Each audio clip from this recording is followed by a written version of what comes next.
Hello and welcome to Breakfast All Day. I'm Matt here with Christy and Alonso. There is a new documentary called John Lewis, Good Trouble about the congressman. Christy, will you describe it for us? I'd be happy to. I just wrote a review of this for RogerEbert.com, and this is very much a love letter, and deservedly so, to John Lewis, the legendary, iconic, venerable congressman and longtime civil rights leader. Alonso, is he the congressman from the part of Atlanta where you grew up? I don't think so. I grew up in like the East Point, like south of the perimeter, or not south of the perimeter, but south of downtown. Certainly, I don't think so. I'm not sure what his district is, but I think it's elsewhere. Anyway, so he has been around forever, but he is seemingly ageless. The ageless octogenarian is how I described him, and he's seen it all, and he has marched with Martin Luther King, and he has gotten beaten by police and arrested dozens of times. And he spoke at the March on Washington. He was in the room when Bobby Kennedy was shot, and he has been a congressman now for like 30 plus years. And it is about his life and his legacy, and it's a mixture of archival footage and photos and interviews with fellow political luminaries, everyone from Hillary Clinton to AOC to Cory Booker to Ayanna Pressley, newer people like Ayanna Pressley and Ilhan Omar and Late Elijah Cummings. Yes, late Elijah Cummings is a very funny story about how people keep mistaking him for John Lewis. They do resemble each other quite a bit. And you have, kind of fly on the wall footage of John Lewis going about his very busy day. And it reveals how he's totally engaged and engaging no matter what the situation is, whether he's speaking one-on-one with a woman after church or talking to a giant crowd of people at a campaign rally. Quite a bit of this takes place during the 2018 run-up to the midterm elections. And so you see him at campaign events in places like Texas, for example. But he's lived this incredible life, and still the things that mattered to him, the fights that mattered to him in the beginning still matter to him now and are as important as ever. And so he feels especially timely in his message of good trouble. The reason the film is called that is that he encourages people to get into good trouble, into necessary trouble, to make the kinds of changes that need to be made.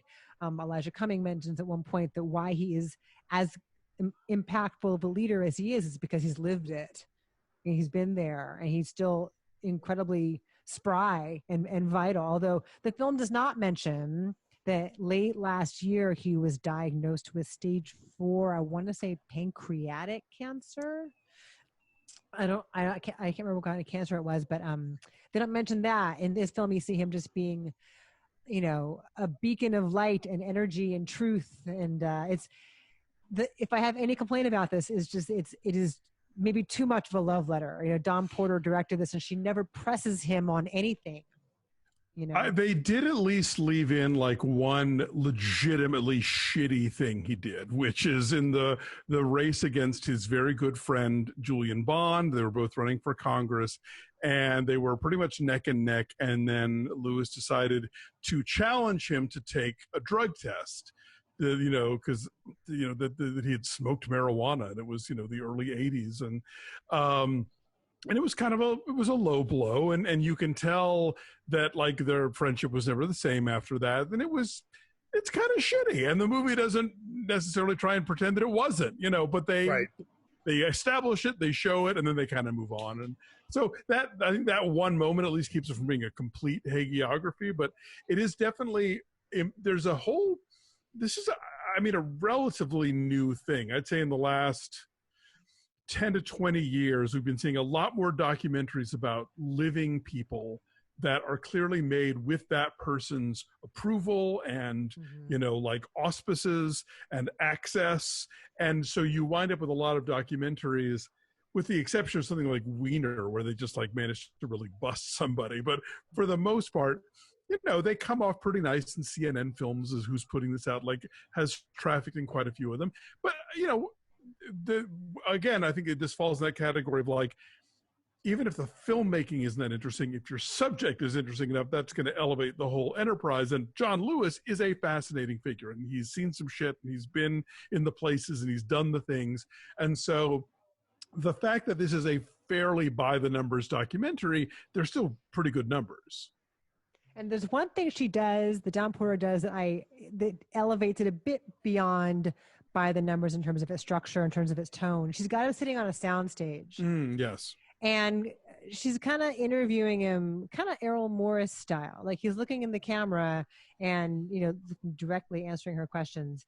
But she's also showing him footage of moments of his life and having him react to them, some of which he has never even seen before. That was fascinating. Yeah, there's some training, some nonviolent protest training that he is teaching other people, as far as like sitting down at lunch counters in the segregated South, and he's moved, startled anew decades later by seeing this. Some of that's revelatory. Those were cool.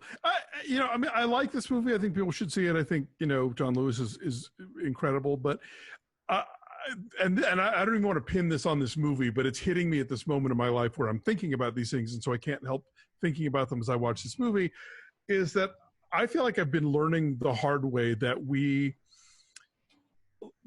we become fans of politicians, it's a disservice to both of us, you know? Like, I think that eventually politicians will disagree with you. They will do something out of convenience or strategy or whatever that winds up disappointing you. And I think that, you know, when we treat them like movie stars, it's a bad move, because they're human, they're fallible, they're politicians, so they're clearly not always going to deliver for you. And we need to, as people who are either their constituents or people who agree with them and maybe are supporting them for whatever runs, we need to always remain in a position where we can hold their feet to the fire and where we can demand things of them, because ultimately they are supposed to be public servants. And so when I see a documentary like this that is so adulatory, part of me kind of feels like I don't like doing that with sitting politicians, even though in a lot of ways, yes, he is a hero of the civil rights movement. He is a hero in a lot of ways and deserves this kind of treatment. But at the same time, he is still running for office every 2 years as a sitting congressman. And you know, we should be able to embrace his flaws or his inconsistencies or whatever. And again, that's not the movie's fault. This is just, I feel like in the last couple of years, I've had to sort of teach myself to be tougher on politicians, even when I very often agree with them, even when I very much support them and want them to succeed. But no, I think this is really well put together. He has a lot to say and a lot of interesting stories. They talk to interesting figures in his life, both his siblings, but also his colleagues on the Hill. And so, yeah, I mean, I think this is a timely film and one that people should check out. They treat him literally like a rock star at one point in this movie, where they show him walking through the airport. He can't walk 2 feet without getting stopped by somebody who wants to shake his hand, take a picture. He's a rock star. I like this a lot too, but partly because he's very charismatic, right? He's you know, the persona of, like, you know, he's this old guy that everybody kind of loves right now, and right. I mean, it's part of that class of documentaries that have a point of view, and you know, we've been seeing that. I mean, look, like, we've been seeing that for a while. And I think, as we've talked about before, like, if you're getting all of your information from the movies, God help you. That's where I get all of mine. Right. Isn't that all that matters? Come on. Correct. What else is there? YouTube. They're much more reliable. Right. That's why we're here.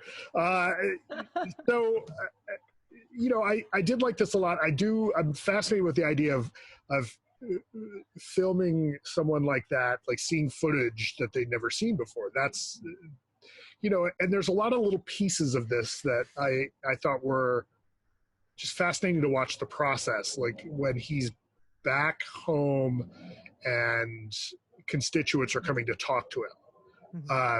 Right. I mean, so much different than watching Veep. You know, he's now actually granted, informed. Right. Now, granted, you know, are we seeing the stuff where, like, those meetings don't go well? No, we're not. Right.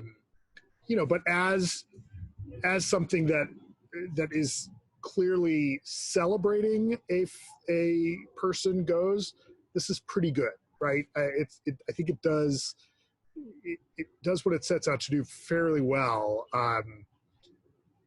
It's absolutely not warts and all, right? But I think this is intended to educate, in as much as John Lewis was a civil rights figure that I think, for the most part, not a lot of people were all that aware of, not until at least relatively recently, right? I mean, he's not the first person. I mean, he's not until recently mentioned in the same breath as Dr. Martin Luther King or Malcolm X or whoever. But there he is, marching arm in arm. But there he is, right? Right. He's yeah. Which actually, there's currently a movement to rename that the John Lewis Bridge, because Edmund Pettus was a Klansman. Yep. Yeah. More So things great. that need to get renamed. Yes. But yeah, I like this. I was impressed with it. Well, if you think this is a love letter, wait till we talk about Mucho Mucho Amor next week about Walter Mercado. Well, now come on. I mean, that's a public servant.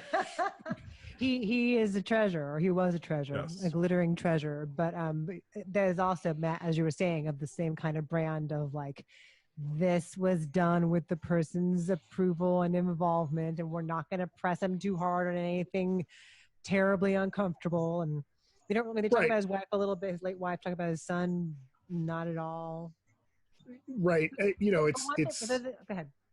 well, I mean, Alonso mentioned the documentary Wiener previously. Like, you watch Wiener and you're thinking like, man, tell him to turn the cameras off.